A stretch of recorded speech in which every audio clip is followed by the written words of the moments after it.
Kaixo, gaur azalduko dugu einikan nola bidali mezuak. Irakasle bezala nagoela, hemen daukat mezuen aukera. Edo, hemen daukat ikuspegi bat iritsi zaizkidan mezuekin. Hemendik ere joan naiteke mezuetara. Hau freskatzeko izango litzake. Noa mezuetara eta pentsa guraso bati bidali behar diodala mezu bat. Zer daukat hemen, ezkerrean daukat berri bat sortzeko, orain egingo duguna, jasotakoak atalean nago. Gero daude boletinak, hau ez dugu erabiliko, elkarrizketak ere ez. Elkarrizketak izango litzake foro bat moduan sortzeko erabiltzaile bat baino gehiagorekin. Eta hauek izango dira artxibatutakoak. Artxibatzeko nik nahikoa nuke, pentsa aukeratu. Hemen daukadan mezu bat, eraman hona, artxibatu. Eta joango zaizkit, artxibatutakoetara. Hemen bidalitakoak daukat, hemen agertzen zaizkit bidalitako mezu guztiak. Baina orain nahi dut mezu berri bat. Berri emango diot, aukeratu beharra daukat, mezua edo elkarrizketa. Esan dugu, elkarrizketak normalean ez ditugula erabiltzen, beraz, mezu berria. Aukeratu.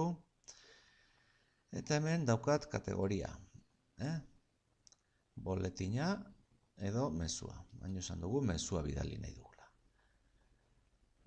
Gai eta edukia bi hizkuntzetarako.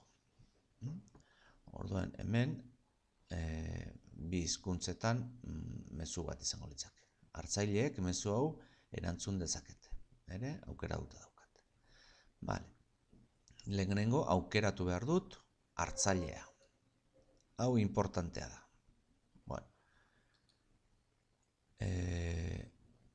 Nire taldeak, talde bati idatzi nahiko banio, segun ze gelatakoa, pentsatu, bat beko norbaiti idatzi nahi diodala.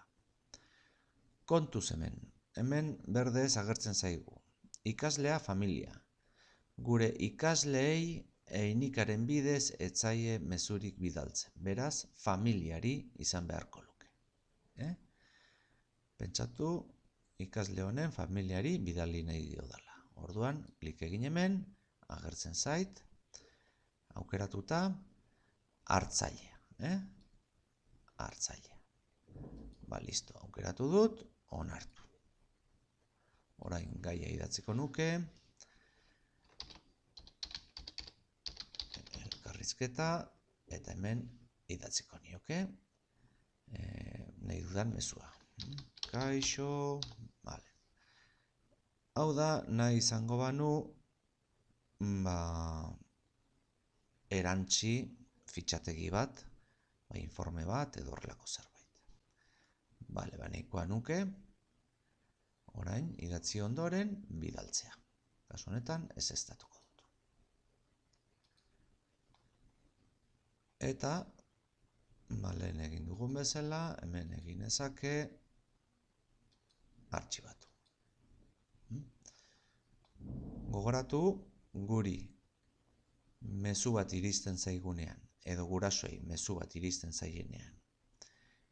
Einikara, notifikazio bat hartuko dutela, beraiek emandako helbide elektronikoan. Besterik gabe, baliogarria izango zaizuelakoan, hurrengo arte.